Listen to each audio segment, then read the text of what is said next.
Hello everyone, कैसे हैं आप सब लोग। आई होप आप लोग अपने घरों पे सेफ होंगे। तो जैसे कि आप लोगों को पता है कि एग्जाम्स में करंट अफेयर की वेटेज बहुत ज़्यादा बढ़ गई है। तो जो हमारी सीरीज चलती आ रही है वीकली करंट अफेयर्स की, इसको हम लोग शुरू करेंगे वापस से। आज हम करेंगे 4th वीक ऑफ नवंबर के इंपॉर्टेंट करंट अफेयर्स। और आपको बता दूं, जनवरी 1 से हम लोग एक बहुत ही बड़ा चेंज लेके आने वाले हैं आपके करंट अफेयर सेगमेंट के लिए। तो जो लोग ये चैनल पहली बार देख रहे हैं, अभी चैनल को सब्सक्राइब कर सकते हैं ताकि आप लोगों को हर एक अपडेट मिलता रहे। साथ ही साथ आपको बता दूं, आज का जो लेक्चर है काफ़ी इंपॉर्टेंट होने वाला है, जो भी एग्जाम्स आपके अपकमिंग हैं उनके लिए। अगर आप लोग किसी भी एग्जाम की तैयारी कर रहे हैं तो आप हमारे इस ऐप को डाउनलोड कर सकते हैं प्ले स्टोर से। जेकेपीएसआई के एग्जाम तो फिलहाल आप लोगों के चल रहे हैं। अगर आप लोगों का एग्जाम लेट है तब भी आप लोग इसको अटेम्प्ट कर सकते हैं। और बहुत जल्द हमारी वीएलडब्ल्यू और बाकी टेस्ट जो है, एफडब्ल्यू के टेस्ट की बात करूं, जैसे ही हम लोगों ने कहा था 12 टेस्ट आप लोगों को मिले हैं, बाकी 8 टेस्ट जो रिसेंट पैटर्न चल रहा है हम लोग उसको ध्यान में रख के फ्रेम करेंगे आप लोगों के लिए। जल्दी ही हम लोग अवेलेबल वो करवा देंगे और जल्दी ही आपकी जो वीएलडब्ल्यू पंचायत सेक्रेटरी की क्लासेस हैं ये भी रिस्टोर कर दी जाएंगी। इसके अलावा अगर आप लोग एसएससी जीडी या किसी भी एग्जाम के लिए तैयारी कर रहे हैं, आप हमारी ऐप को डाउनलोड कर सकते हैं प्ले स्टोर से। तो चलिए शुरू करते हैं आज की क्लास को। आज की क्लास काफ़ी इंपॉर्टेंट होगी आप लोगों के लिए। सबसे पहला क्वेश्चन आप लोगों के सामने है। अभी हाल ही में आरबीआई हैंडबुक ऑफ स्टैटिस्टिक्स और इंडियन स्टेट्स रिलीज की गई है। इसके अकॉर्डिंग अगर बात की जाए, highest install grid interactive renewable power capacity India में किस स्टेट ने की है, या अगर हम बात करें टोटल इंस्टॉल कैपेसिटी जो थी वो थी 15,463 मेगावाट। और देखो, रिन्यूएबल एनर्जी पे क्वेश्चंस बनते हैं आमतौर पे, आप लोगों ने अभी के पेपर में भी देख लिया होगा। रिन्यूएबल एनर्जी हो गया या इस तरीके से कोई भी स्टेट जो टॉप करती है किसी भी इंडेक्स की फॉर्म में, तो ये आप लोगों का पूछा जाता है। तो दो चीज़ें याद रखनी है। पहला, ये किसके अकॉर्डिंग है, ये RBI handbook of statistics of on Indian states के अकॉर्डिंग है। किस स्टेट ने किया है, तो ये किया गया है कर्नाटका के द्वारा। कर्नाटका ने यहाँ सबसे ज़्यादा किया है। अगर आपसे पूछेगा सेकंड में कौन है, तो सेकंड में रहा है गुजरात। यहाँ पे इसको याद रखिएगा। नेक्स्ट की अगर मैं बात करूं क्वेश्चन नंबर सेकंड की, तो अभी हाल ही में कौन सा ऐसा बैंक है जिसको नेशनल अवार्ड मिला है pension fund regulatory and development authority यानी कि पीएफआरडीए के द्वारा फॉर अटल पेंशन योजना एनरोलमेंट। तो देखो, अटल पेंशन योजना के बारे में आपको बेसिक चीज़ें पता होनी चाहिए। कितनी एज से कितने एज तक के लोग करवा सकते हैं, ये मैं आपको होमवर्क देता हूँ। आपको बताना है कि इसकी एज लिमिट क्या रहती है अटल पेंशन योजना की। अभी हाल ही में अगर आपसे पूछा जाएगा कौन इसको मेंटेन करता है, किसके अंडर आता है, तो ये पीएफआरडीए के अंडर आता है। और अभी हाल ही में किस बैंक को मिला है ये अवार्ड, तो ये मिला है कर्नाटका विकास ग्रामीण बैंक को अवार्ड। ठीक है, ये एक आरआरबी है जिसको ये अवार्ड मिला है, तो ये बहुत इंपॉर्टेंट होगा आपको याद रखने के लिए। टोटल कितने करवाई है, तो 3,34,000 के करीब करीब अटल पेंशन योजना इन्होंने यहाँ पे एनरोल करा है लोगों ने। तो आपको यहाँ पे ये चीज़ पता होनी चाहिए। तो अटल पेंशन योजना के बारे में अगर मैं आपको बता दूं, इसकी एज लिमिट बहुत बार पूछी जाती है। एक बार जेकेएस में भी पूछी गई थी। क्या है इसकी एज लिमिट, 18 से 40 साल तक के लोग इसमें करवा सकते हैं यहाँ पे। और 60 साल के बाद, जब आप 60 साल के हो जाते हैं, आपको गारंटेड मिनिमम मंथली पेंशन जो है वो मिलना शुरू हो जाती है 1,000 से 5,000 रुपए के बीच बीच में, आपने जो प्लान करवाया था उस हिसाब से। तो यहाँ पे एज के ऊपर बहुत बार पूछा जाता है, तो आप इस एज को याद रख लेना, कितने साल से कितने साल तक के लोग करवा सकते हैं। तो 18 से 40 साल के लोग करवा सकते हैं, लेकिन पेंशन मिलना कब शुरू होती है, जब आप लोग 60 साल के हो जाते हैं। ठीक है, यहाँ पे इसको याद रखिएगा। नेक्स्ट पे आते हैं। अभी हाल ही में कौन सी कंट्री ऐसी है जिसने जीता है council chair of the global partnership on artificial intelligence for the 2022-2023। देखो, इस तरीके के क्वेश्चन तभी पूछे जाते हैं, तभी आपके लोगों के सामने आते हैं जब इसको इंडिया ने जीता जाता है।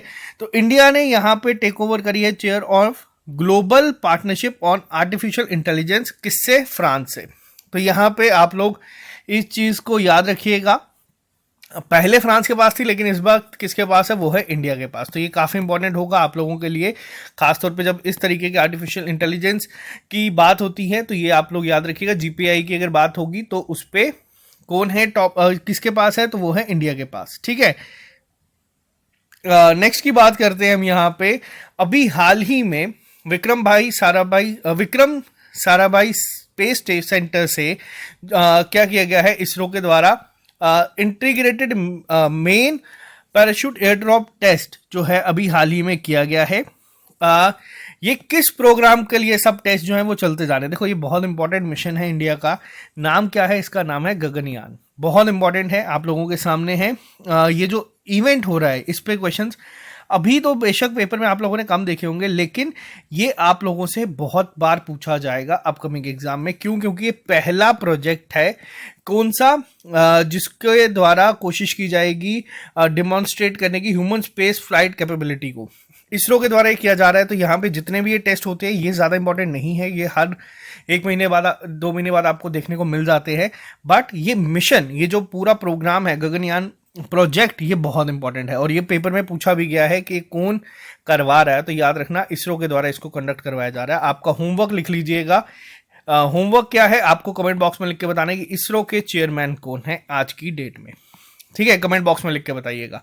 नेक्स्ट पे आते हैं, अभी हाल ही में किसने जीता है Nitto ATP finals title for the 6th time and equal Swiss tennis player Roger Federer record for ATP final championship. तो देखो, अगर मैं बात करूं यहाँ पे पेपर में आपसे पूछा जाएगा कि ये किस इवेंट से रिलेटेड है, किस स्पोर्ट से रिलेटेड है। जो पहला क्वेश्चन बनता है, जो कप होते हैं ये पहला किससे रिलेटेड है? टेनिस से है। एटीपी की फुल फॉर्म क्या है? एटीपी की फुल फॉर्म है एसोसिएशन ऑफ टेनिस प्रोफेशनल्स। ठीक है, ये याद रखिएगा। जीता किसके द्वारा गया है? जोकोविक ने इसको जीता है। नोवाक जोकोविक ने इसको जीता है। कितनी बार? 6ठी बार। और इनसे पहले भी ये 6 बार कौन जीत चुका है? वो रॉजर फेडरर ऑलरेडी जीत चुके हैं। 3 नाम बहुत इंपॉर्टेंट है टेनिस की अगर मैं बात करूं, जिसमें पहला नाम आता है रॉजर फेडरर का, दूसरा नाम आप लोग देख ले सकते हैं यहाँ पे जोकोविक का, और तीसरा नाम है राफेल नडाल का। तीनों बहुत ही बड़े खिलाड़ी हैं इस समय। और साथ ही साथ आपको बता दूं ये इनका टोटल 91st टाइटल है, ये भी याद रखिएगा। क्वेश्चन नंबर 6 की अगर मैं बात करूं, अभी हाल ही में कौन सी स्टेट ऐसी है जिसने रिसेंटली जीता है 2nd एडिशन जो हुआ था नॉर्थ ईस्ट ओलंपिक गेम्स का, और इन्होंने ही लगातार दूसरी बार इसको जीता है। देखो, मणिपुर ने वापस से मेडल टैली में टॉप किया है लगातार दूसरी बार। पिछली बार भी विनर कौन था? मणिपुर था। इस बार भी विनर कौन है? मणिपुर ही है। अब नॉर्थ ईस्ट की अगर मैं बात करूं तो नॉर्थ ईस्ट बहुत बार पेपर में पूछा जाता है। ठीक है, नॉर्थ ईस्ट पेपर में बहुत बार आता है, तो इसको याद रखिएगा। नॉर्थ ईस्ट ओलंपिक गेम्स कहाँ पे हुई है ये भी पूछा जा सकता है। देखो, ये नॉर्थ ईस्ट है तो आपको यहाँ से स्ट्राइक कर जाएगा कि नॉर्थ ईस्ट में ही हुई होंगी ऑब्वियसली। लेकिन जीता किसकी बार गया है? ये मणिपुर ने ही वापस से इसको जीता है। तो यहाँ पे इसको याद रखना। हुई कहाँ पे थी? तो मैं आपको बता दूं, ये मेघालय में हुई है। यहाँ पे इस चीज़ का ध्यान रखिएगा। मेघालय में ये इवेंट को किया गया है। मल्टी स्पोर्ट्स इवेंट था जो शिलोंग में खेला गया था। तो ये जीता किसके द्वारा गया? मणिपुर के द्वारा। नेक्स्ट पे आते हैं हम लोग। अभी हाल ही में वर्ल्ड हेरिटेज वीक जो है ये ऑब्जर्व की जाती है अक्रॉस इंडिया। तो ये कब से कब हुई? देखो, इसके अलावा अगर मैं आपसे बात करूं, यूनेस्को की द्वारा जो वर्ल्ड हेरिटेज साइट्स डिक्लेयर की जाती हैं, मैंने आपको बहुत बार बताया। टोटल इंडिया में आज की डेट में कितनी है? टोटल है 40। मैंने आपको बहुत बार बताया कि 39th और 40th बहुत इंपॉर्टेंट है, और कल के पेपर में 39th आपसे पूछी गई थी। 39th कौन सी है? 39th है रामप्पा टेम्पल, और 40th कौन सी है? वो है ढोलावीरा। एक शिफ्ट में आपसे अगर रामप्पा टेम्पल पूछा जा चुका है तो ये पूछा जा सकता है कि 40th कौन सी, ये कहाँ पे है? ये आपको गुजरात में दिखेगी। और रामप्पा टेम्पल कहाँ पे है? ये है आपकी तेलंगाना में। ठीक है, अभी तक 40 है जब हम ये वीडियो बना रहे हैं इस साल के एंडिंग तक। और ये कब से कब मनाया जाता है वर्ल्ड हेरिटेज वीक? तो ये मनाया जाता है आपका 19 से 25 नवंबर के बीच में। हर साल इसको इसी डेट पे मनाया जाता है, तो यहाँ पे याद रखना। लेकिन अब यहाँ पे कंफ्यूजिंग क्वेश्चन ये बन सकता है, अगर आपसे पूछा जाएगा वर्ल्ड हेरिटेज डे कब मनाया जाता है। अगर वर्ल्ड हेरिटेज डे आपसे पूछा जाए कि कब मनाया जाता है, तो यहाँ पे याद रखना कि ये मनाया जाता है अप्रैल 18 को। और इस साल की थीम मैं आपको बता देता हूँ, क्या पता आपकी किसी शिफ्ट में आपको ये देखने को मिल जाए। तो क्या है इसकी थीम? तो इसकी थीम थी हेरिटेज एंड क्लाइमेट। ये किसकी थीम है? ये थीम है आपके वर्ल्ड हेरिटेज डे की, ना कि वर्ल्ड हेरिटेज वीक की। तो यहाँ पे इसको भी याद रखना। नेक्स्ट पे आते हैं हम लोग। मोस्ट इंपॉर्टेंट क्वेश्चन है इस पेपर में, तो ये नहीं आएगा, लेकिन आने वाले एग्जाम जो आपके सीबीटी एग्जाम्स कहा जा रहा है, जैसे वीएलडब्ल्यू बाकी एग्जाम्स होंगे, उसमें जरूर आपको देखने को मिलेगा किस तरीके से। अब जैसे मैंने आपको पढ़ाया था प्रोजेक्ट चीता, मैंने आप लोगों को प्रोजेक्ट चीता पढ़ाया था और मैंने आपको साथ ही साथ कहा था कि प्रोजेक्ट चीता ज़रूरी नहीं है, कोनो नेशनल पार्क ज़रूरत है। आज के पेपर में आपको ये चीज़ देखने को मिली है, तो यही चीज़ आपको याद रखनी है। अब यहाँ पे क्या है, हाल ही में कौन सी स्टेट ऐसी है जिसने अपनी पहली बायोडाइवर्सिटी हेरिटेज साइट, क्या नाम है, अरित्तापट्टी बायोडाइवर्सिटी हेरिटेज साइट, इसको डिक्लेयर किया है। अब यहाँ पे आपका क्वेश्चन बनता है, बहुत इंपॉर्टेंट है। अरियापत्ती और मीनाक्षीपुरम जो मदुरई में है, वो तमिलनाडु की पहली बायोडाइवर्सिटी साइट जो है वो बनी है। अब कहाँ पे, मैंने आपको बता दिया कहाँ से है, तमिलनाडु में। पूरा नाम अरित्तापट्टी और साथ ही साथ इसको भी याद रखना मीनाक्षीपुरम, ठीक है। ये दोनों, ये नाम याद रखिएगा, बहुत इंपॉर्टेंट है। अरित्तापट्टी मेल्लोर में है और मीनाक्षीपुरम जो है वो मदुरई में है। ये दोनों आपकी मदुरई डिस्ट्रिक्ट में फॉल करती है, बट ये पहली हेरिटेज साइट बनी है। और अगर बात की जाए इंडिया की कौन सी भी है, तो इंडिया की ये 35th हेरिटेज साइट बनी है, अगर इंडिया की पूछी जाएगी तो। बायोडाइवर्सिटी हेरिटेज साइट, अगर स्पेसिफिकली इसकी बात की जाए तो यहाँ पे इसको याद रखिएगा, ठीक है। नेक्स्ट पे आते हैं हम लोग। नेक्स्ट क्वेश्चन पे अगर हम लोग बात करें तो अभी हाल ही में कौन सी बुक ऐसी है जिसने जेसीबी प्राइज जीता है लिटरेचर के लिए। तो देखो, जेसीबी प्राइज जो जीता गया है लिटरेचर के लिए, ये किसके द्वारा जीता गया है, ये क्वेश्चन बनते हैं बहुत बार। इस तरीके के क्वेश्चन जो है वो पेपर में आप लोगों ने भी देखे होंगे। तो ये जीता गया है द पैराडाइज ऑफ फूड के द्वारा। पैराडाइज ऑफ फूड ने को ये अवार्ड से सम्मानित किया गया है। इस बुक को ये अवार्ड मिला है। अगर आपसे पूछा जाएगा कि इसके ऑथर कौन है, तो ये मैं आप पे छोड़ता हूँ, आप लोग कमेंट बॉक्स में लिख के बताएंगे कि इसके ऑथर कौन है। अब यहाँ पे ये क्वेश्चन मैंने आप पे क्यों छोड़ा है, इसलिए मैंने आपके ऊपर ये छोड़ा है ताकि आप लोग एक बार इसको सर्च करें, फिर आप लोग कमेंट बॉक्स में लिख के बताएंगे तो आप लोगों को चीज़ याद रह जाएगी, ठीक है। नेक्स्ट पे बात करते हैं। अभी हाल ही में किसको लाइफ टाइम अचीवमेंट अवार्ड मिला है federation of Indian chambers of commerce and industry के द्वारा, यानी कि फिक्की के द्वारा अभी हाल ही में लाइफ टाइम अचीवमेंट अवार्ड से किसको सम्मानित किया गया है। तो ये सम्मानित किया गया है राजेंद्र सिंह पवार जी को, जिनको आप लोग यहाँ पे देख रहे हैं। और इनको क्यों ये अवार्ड से दिया है, सम्मानित किया गया है क्योंकि इन्होंने काफ़ी काम किया है क्वालिटी मैनेजमेंट सिस्टम जो NIIT में है उसके लिए। तो यहाँ पे आप लोग बस इनका नाम याद रखिएगा, ये अवार्ड्स में पूछे जाते हैं, कई बार ये चीज़ें आपको देखने को मिल जाती है। जैसे पेपर में आपको ऑस्कर अवार्ड से क्वेश्चन पूछे गए थे, तो ज़रूरी नहीं है कि हर बार आपको ऑस्कर अवार्ड्स ही पूछे जाएंगे। अभी बहुत सारे ऐसे अवार्ड्स हैं जो आपको पेपर में ज़रूर JKPSI में ही ज़रूर दिखेंगे, जिसमें आपके बुकर प्राइज़ होते हैं। नोबेल प्राइज़ पे अभी तक कोई क्वेश्चन नहीं आए, तो हो सकता है वो आपको FAA या किसी और एग्जाम में देखने को मिले। तो लेकिन ये बहुत इंपॉर्टेंट है, ये जो अवार्ड्स मिलते हैं, ये जो हर साल मिलते हैं, काफ़ी इंपॉर्टेंट है। तो ये ज़रूर किसी ना किसी शिफ्ट में तो आपको देखने को मिलेंगे। नेक्स्ट पे आते हैं। हाल ही में S&P global corporate sustainability assessment यानी कि CSA के द्वारा रैंकिंग दी गई है। थर्ड ग्लोबली किसको मिली है, मेटल एंड माइनिंग सेक्टर में। और फर्स्ट पोजीशन इन्होंने रिटेन करी है एशिया पैसिफिक में लगातार चौथे साल। तो किसको ये मिला है ये अवार्ड, तो ये अवार्ड मिला है हिंदुस्तान जिंक लिमिटेड को।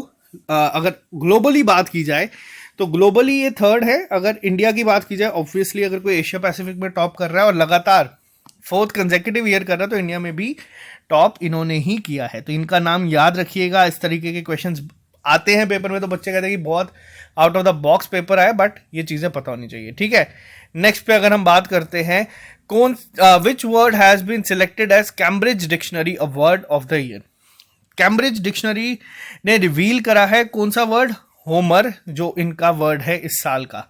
हर साल बहुत सारी डिक्शनरीज कैम्ब्रिज, ऑक्सफोर्ड ये डिक्लेयर करती हैं अपना वर्ड ऑफ द ईयर।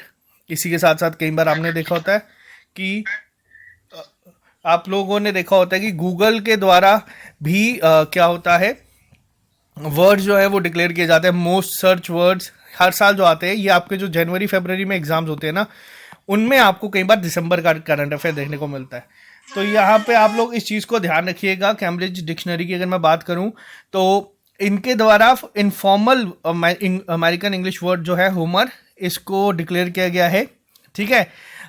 और साथ ही साथ अगर मैं बात करूं आपसे, एक और चीज़ काफ़ी इंपॉर्टेंट है, वो है कि चलो फिलहाल जब ऑक्सफोर्ड वगैरह आएगा मैं उसको आपको उस टाइम पे बता दूंगा। फिलहाल के लिए इसी को याद रखिएगा।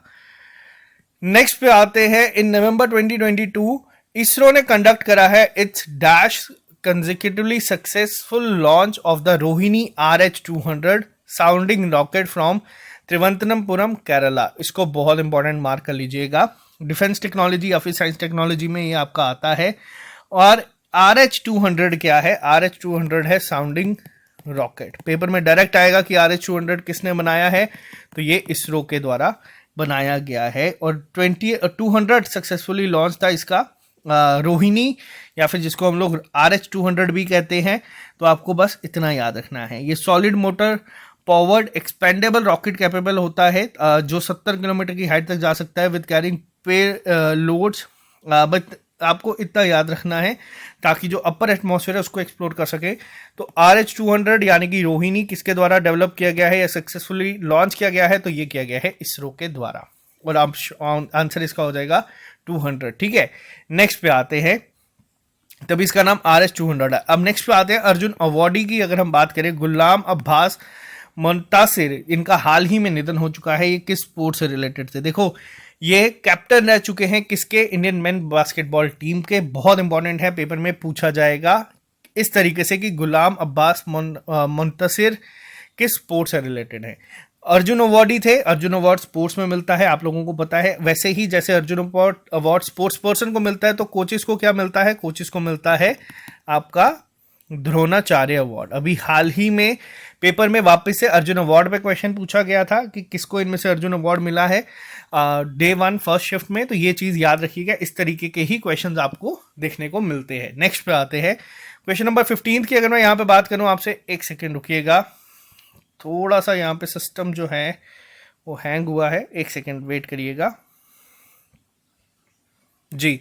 अभी हाल ही में कौन सी सिटी ऐसी है जहां पे सर्बानंद सोनोवाल, जो कि इस समय हमारे यूनियन मिनिस्टर हैं आयुष के, इन्होंने रिसेंटली इनॉग्रेट करा है नॉर्थ ईस्ट, एक सेकेंड रुकिएगा थोड़ा सा यहाँ पे जी।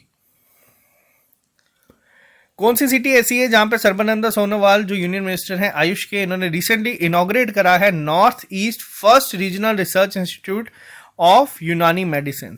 तो RRIUM हाल ही में कहाँ पे इनॉग्रेट किया गया है? ये किया गया असम में। असम में एग्जैक्ट जगह पूछी जाएगी तो वो है सिलचर में।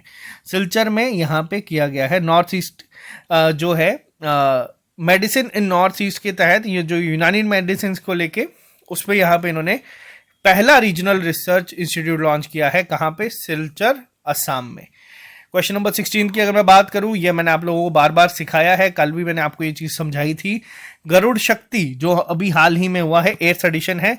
गरुड़ शक्ति किसके साथ हम लोग करते हैं? ये करते हैं इंडोनेशिया के साथ। इंपॉर्टेंट क्या है, कहाँ पे हुई है? तो ये हुई है कारवांग में, वेस्ट जावा जगह है वहां पे। गरुड़ और शक्ति जो एक्सरसाइजेस हैं ये हम किसके साथ करते हैं? ये दोनों अलग अलग हम करते हैं फ्रांस के साथ। और लेकिन गरुड़ शक्ति जब एक साथ पूछा जाएगा तो गरुड़ शक्ति हम लोग कहाँ पे करते हैं, किसके साथ करते हैं? हम लोग करते हैं इंडोनेशिया के साथ। ठीक है, ये बहुत इंपॉर्टेंट है। और जगह याद रखना, कारवांग में इसको हाल ही में किया गया है। इंडिया की तरफ से यहाँ पे हमारी स्पेशल ट्रूप्स गई थी और 13 दिन का ये पूरा प्रोग्राम चला था। तो बस इसमें आपको याद रखना है गरुड़ शक्ति। जो कंफ्यूजिंग होते हैं वो ज़्यादा पूछे जाते हैं। अग्नि वॉरियर हम लोग करते हैं किसके साथ? अग्नि वॉरियर हम लोग करते हैं सिंगापुर के साथ। ठीक है, और अजय वॉरियर किसके साथ करते हैं हम लोग? अजय वॉरियर हम लोग करते हैं यूनाइटेड किंगडम के साथ। तो यहाँ पे ये चीज़ें याद रखना, जो मिलते जुलते नाम है ये बहुत बार यही पूछे जाते हैं पेपर में। थीम पूछी गई है world chronic obstructive preliminary disease COPD day के लिए, जो हर साल ऑब्जर्व किया जाता है 16 नवंबर के लिए। इस साल इसकी थीम क्या रखी गई थी? वैसे एग्जैक्ट डेट इसकी 16 नवंबर नहीं है, ये हर साल 3rd वेडनेसडे को ऑब्जर्व किया जाता है। 3rd वेडनेसडे जो होता है नवंबर का, उस दिन इसको ऑब्जर्व किया जाता है। इसकी थीम क्या थी? Your lungs for life. इस बार इसकी थीम जो थी वो थी आपकी your lungs for life. Next पे आते हैं, अभी हाल ही में कौन सी स्टेट ऐसी है जिसने लॉन्च किया है अम्लान? ठीक है, अनीमिया मुक्त लक्ष्य अभियान मिशन, ताकि जो अनीमिया है इसको खत्म किया जा सके। तो किसके द्वारा किया गया? देखो, ये स्टेट्स जो भी है ये पूछा जाती है। अभी हाल ही में छाता स्कीम पूछी गई थी, ओडिशा के द्वारा थी छाता स्कीम भी, और ओडिशा के द्वारा भी स्कीम है अम्लान। और आपको एक चीज बता दूं, अगर किसी भी स्कीम में आपको कभी ये वर्ड दिखता है ना मो, जैसे मो भारत या जो भी, इसका मतलब होता है, मो का मतलब होता है मेरा। ओडिसी में मो को मो बोला जाता है, तो याद रखना किसी भी स्कीम में अगर आप मो देखते हो तो उसमें आप लोग आंखें बंद करके ओडिशा मार्क कर सकते हो। वैसे ही अम्लान यानी कि एनीमिया मुक्त लक्ष्य अभियान जो स्कीम है एनीमिया को खत्म करने के लिए, तो ये भी किसके द्वारा चलाई गई है? ओडिशा के द्वारा। ओडिशा ने ही इसको किया है शुरू। नेक्स्ट पे आते हैं, one of the most important exercise Naseem Al Bahr. Naseem Al बहार जो है ये सी ब्रीज जिसको नाम दिया जाता है, किसके साथ हम लोग करते हैं? हम लोग करते हैं ओमान के साथ, ठीक है। वैसे ही एक और एक्सरसाइज है, अब मैं आपसे थोड़ा सा घुमा के क्वेश्चन पूछता हूँ, उसका नाम भी सेम ऐसे है बट उसके स्टार्टिंग में कुछ और आता है। अब आपको बताना है वो हम किसके साथ करते हैं, ये अब देखते हैं। और वो मैं आपको हिंट दे देता हूँ, हम कतर के साथ करते हैं। आपको बताना है उसका नाम क्या है। ये भी मोस्ट कंफ्यूजिंग है। अभी हाल ही में हमने 13वां एडिशन इसका किया है रॉयल नेवी ऑफ किसके साथ? ओमान के साथ। नेवल एक्सरसाइज थी और हुई कहाँ पे? हुई भी है ओमान में ही है। ये नाम याद रखिएगा, बहुत इंपॉर्टेंट। ये रिसेंट है जो हुए हैं मिलिट्री एक्सरसाइजेस, वो पूछे गए हैं। नेक्स्ट पे आते हैं हम लोग, अभी हाल ही में international day for elimination of violence against women observe किया जाता है हर साल। इसकी थीम भी याद रखना, इसकी थीम थी unite activism to end violence against women and girls. कब ये मनाया जाता है? ये मनाया जाता है हर साल 25 नवंबर के दिन। काफ़ी इंपॉर्टेंट डे है ये भी। अभी तक आपके पेपर में नहीं पूछा गया लेकिन ये पूछा जा सकता है। नेक्स्ट पे आते हैं हम लोग, और एक और ऑर्गेनाइजेशन का नाम भी याद रखना, यूएन वुमेन। अगर आपसे पूछा जाए यूएन वुमेन की बात की जाए, यूएन वुमेन जो है ये कब बनी थी? ये 2010 में बनाई गई थी। इसका हेडक्वार्टर कहाँ पे है? इसका हेडक्वार्टर भी आपका न्यूयॉर्क में ही है। बट ये कब फाउंड कब हुई थी? तो ये 2010 में हुई थी। इस समय इसके हेड कौन है? सीमा बाहोस इसके हेड है, बट आपको इतना ही याद रखना है। नेक्स्ट क्वेश्चन पे आते हैं, ये भी पेपर में अभी पूछा गया है स्टैटिक जीके की फॉर्म में। संविधान दिवस यानी कि कॉन्स्टिट्यूशन डे हर साल ऑब्जर्व किया जाता है किस डेट को? 26 नवंबर 2022 को, ठीक है। 26 नवंबर के दिन इसको मनाया जाता है। इसके अलावा पेपर में फादर ऑफ इंडियन कॉन्स्टिट्यूशन भी पूछा गया है। बेसिक क्वेश्चंस में इसको मैं ऐड करता हूं। ये कौन सी एनिवर्सरी थी? अब अगर मैं आपसे पूछूं तो ये 73rd एनिवर्सरी थी। यहां पे इस चीज को याद रखना, ठीक है। 73rd थी, इसको याद रखना। और इस साल इसकी थीम क्या थी? क्योंकि देखो जब ये जो डेज हैं ये बहुत बेसिक डेज हैं, ये सबको पता है जो कोई भी बच्चा सही से तैयारी कर रहा है। लेकिन इसकी इस बार थीम क्या थी वो ज्यादा इंपॉर्टेंट है। थीम क्या है इसकी? थीम है India the mother of democracy. ये बहुत इंपॉर्टेंट है।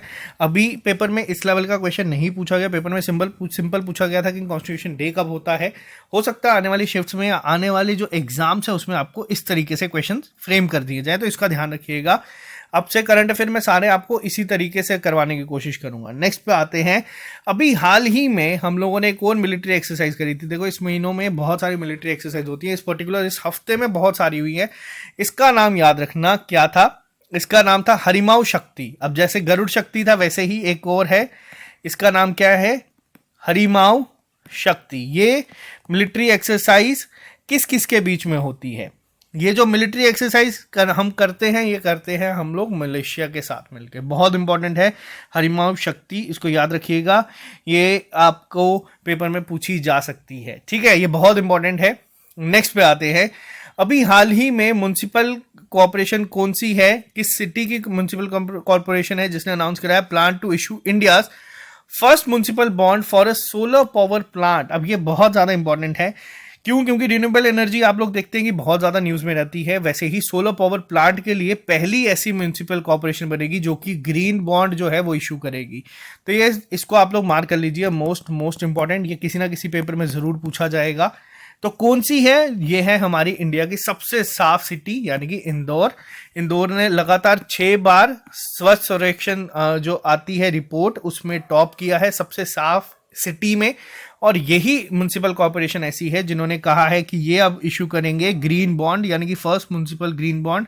तो ये काफी इंपॉर्टेंट है, आपको यहाँ पे याद रखना है, ठीक है। ये बहुत ज्यादा इंपॉर्टेंट है आज के करंट अफेयर्स में। नेक्स्ट पे आते हैं, हाल ही में कौन सी ऑर्गेनाइजेशन ऐसी है जिसने रिसेंटली ऑनर करा है with the 17th edition of BBVA foundation biodiversity conservation award?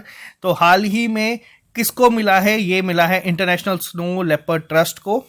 तो इन्हें हाल ही में सम्मानित किया गया है BBVA। अब BBVA क्या होता है अगर आपसे कोई पूछेगा तो उसकी फुल फॉर्म मुझे भी नहीं पता, सच बता रहा हूँ। तो इसके अलावा आपको बस याद रखना है कि ये जो अवार्ड है जिससे सम्मानित किया गया है ये किसे किया गया है, ये किया गया है इंटरनेशनल स्लो लेपर्ड। और कमेंट बॉक्स में लिख देना BBVA की फुल फॉर्म क्या है, ठीक है। बायोडाइवर्सिटी कंजर्वेशन अवार्ड जो है, इतना मुझे याद है, तो बस इसको इस तरीके से याद रखना। नेक्स्ट पे आते हैं। नेक्स्ट क्वेश्चन भी काफ़ी इंपॉर्टेंट है और इसको आप लोग मोस्ट इंपॉर्टेंट मार्क कर दीजिएगा। रीज़न क्या है, क्योंकि ये पहला एडिशन है और कभी भी किसी भी मिलिट्री एक्सरसाइज का पहला एडिशन जब होता है वो आपका 1 से 2 साल एग्जाम्स में चलता है। अब आपकी शिफ्ट में आता है नहीं, वो अलग बात है।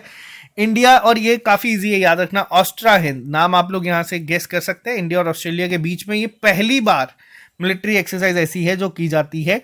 इंडिया, ऑस्ट्रेलिया, जापान और ऑस्ट्रेलिया, जापान और यूएसए, देखो इन तीनों के साथ मिलकर जो एक्सरसाइज होती थी उसको हम पहले कहते थे मालाबार एक्सरसाइज, लेकिन अब इसमें ऑस्ट्रेलिया भी आती है तो इसका नाम बदल के क्या हो चुका है, क्वाड मिलिट्री एक्सरसाइज। तो ये भी क्वाड एक्सरसाइज इसको कहा जाता है। वहीं ऑस्ट्रा हिंद, दोनों नाम याद रखना कि अगर आपसे पूछा जाएगा इंडिया और ऑस्ट्रेलिया के बीच में पहली कौन सी होती है तो उसका नाम भी क्या है। और एक और चीज इसमें, जो जिन्होंने इंडिया को रिप्रेजेंट करा है, इंडियन आर्मी को, वो किसने किया है, वो किया गया है डोगरा रेजिमेंट के द्वारा, ठीक है। यहां पे इसको भी याद रखिएगा, ये भी पूछा जा सकता है। नेक्स्ट पे आते हैं। अभी हाल ही में इंडियन एयरफोर्स के द्वारा रिसेंटली ऑर्गेनाइज करी गई थी annual joint humanitarian assistant and disaster relief exercise, जिसको HADR भी कहते हैं। और इस एक्सरसाइज का फुल फॉर्म क्या है, इसका नाम क्या है, तो इसका नाम है सामान्य की अगर बात की जाए तो ये जो जॉइंट एक्सरसाइज की गई है ये कहाँ पे हुई है। देखो पहला क्वेश्चन तो बनता है कि किसके द्वारा की जाती है, इंडियन एयरफोर्स के द्वारा की जाती है। ऑप्शन में आपको आर्मी, नेवी दे के भी कंफ्यूज किया जा सकता है। हुई कहाँ पे है, आगरा, उत्तर प्रदेश में इसको हाल ही में कंडक्ट करवाया गया था। बहुत इंपॉर्टेंट है, ये आपसे पूछा जा सकता है। और अगर हम बात करें, ये एक स्पेशल प्लेटफॉर्म बनाया गया है ताकि एक्सचेंज किया जा सके जितना भी डोमेन नॉलेज है, एक्सपीरियंस है या बेस्ट प्रैक्टिस होती है with the participating Asian countries, Asian members country. Asian की फुल फॉर्म क्या है, एशियन की फुल फॉर्म है association of south east Asian Nations. तो यहाँ पे इसको भी याद रखिएगा, काफ़ी ज़्यादा इंपॉर्टेंट है ये। नंबर 27 की बात करूं, क्वेश्चन नंबर 27 की, from which country India will receive its first cargo Tangguh liquefied natural gas plant at the Dahej terminal Gujarat in November 2022। तो देखो इंडिया रिसीव करेगा अपना पहला LNG कार्गो किससे, इंडोनेशिया के, ये जो जगह का नाम है ये है इंडोनेशिया तंगूज लिक्विफाइड नेचुरल गैस। तो यहाँ पे इसको याद रखिएगा, ये हम लोग करेंगे रिसीव कहाँ पे, गुजरात में। तो ये भी काफ़ी इंपॉर्टेंट होगा। नेक्स्ट पे आते हैं हम लोग। नेक्स्ट क्वेश्चन की अगर मैं बात करूँ, अभी हाल ही में कौन सा ऐसा एनिमल है जिसको डिक्लेयर किया गया है food animal for the food safety standard authorities of India, यानी कि FSSAI के द्वारा हाल ही में किस जानवर को अप्रूव किया गया है एज अ फूड एनिमल। तो ये किया गया है हिमालयन याक को। काफ़ी इंपॉर्टेंट होगा, यहाँ पे इसको याद रखिएगा। इसका साइंटिफिक नाम भी याद रख लीजिएगा, कई बार पूछा जा सकता है, बॉस ग्रुनियंस इसका जो है वो साइंटिफिक नेम है। यहाँ पे पहला इसको याद रखिएगा और ये भी याद रखिएगा कि किसको डिक्लेयर किया गया है। वैसे ही अभी तक इजी क्वेश्चन जो बने हैं उसमें तो ये पूछा गया कि स्टेट का नेशनल बर्ड कौन सा है, ये पूछा जा चुका है। तो आपसे नेशनल एनिमल क्या है हमारी JNK UT का, आपको ये कमेंट बॉक्स में लिख के बताना है। इसके अलावा एक सेकंड रुकिएगा, आज थोड़ा सा टेक्निकल एरर आ रहा है। हाँ जी, तो चलिए क्वेश्चन नंबर 29 की अगर मैं बात करूं, अभी हाल ही में United nation international day of solidarity with Palestinian people observe किया गया जाता है अक्रॉस ग्लोब। किस डेट को ये किया जाता है, हर साल 29 नवंबर को। क्यों किया जाता है, ताकि अवेयरनेस की जा सके on the ongoing Israel Palestine conflict, और उसके बाद जो जितना भी हॉरर उसका होता है जो अभी आज तक लोगों को देखने को मिलता है, तो इसीलिए ये डे मनाया जाता है हर साल 29 नवंबर के दिन। आज का लास्ट क्वेश्चन, अभी हाल ही में किस स्टेट ने लॉन्च किया है हर घर गंगा जल प्रोजेक्ट। हर घर गंगा जल प्रोजेक्ट जो है ये लॉन्च किया गया है बिहार के द्वारा, ठीक है। ये काफ़ी इंपॉर्टेंट भी आप लोग मान लीजिए, क्योंकि एक प्रोजेक्ट चल रहा है हर घर जल, वो अलग है। हर घर गंगा जल थोड़ा सा अलग है, इसको भी याद रखिएगा। तो अगर आपसे पूछा जा सकता है, क्योंकि हर घर जल स्कीम जो है वो ज़्यादा इंपॉर्टेंट है, बट जब उससे मिलती जुलती आती है, न्यूज़ में होती है, तो ये भी पूछी जा सकती है। तो ये थे नवंबर लास्ट वीक के important current affairs. I hope आपको ये लेक्चर पसंद आया होगा। अगर आपको ये लेक्चर पसंद आया, इसको अपने फ्रेंड्स के साथ शेयर कर दीजिएगा। 1 जैन से हम लोग करंट अफेयर सेगमेंट को पूरी तरीके से चेंज कर देंगे आप लोगों के लिए। फिर आपको कोई भी एग्जाम के लिए अगर आप लोग तैयारी कर रहे हैं, या अपकमिंग एग्जाम जिसमें आपके नैब तहसीलदार या VLW कोई भी एग्जाम आता है, उसमें आपको बहुत ज़्यादा हेल्प मिल जाएगी। तो आज के लिए सिर्फ इतना ही, मिलते हैं जल्दी नए लेक्चर के साथ। अभी के लिए दीजिए इजाज़त। Have a nice day, bye bye, take care, all the best.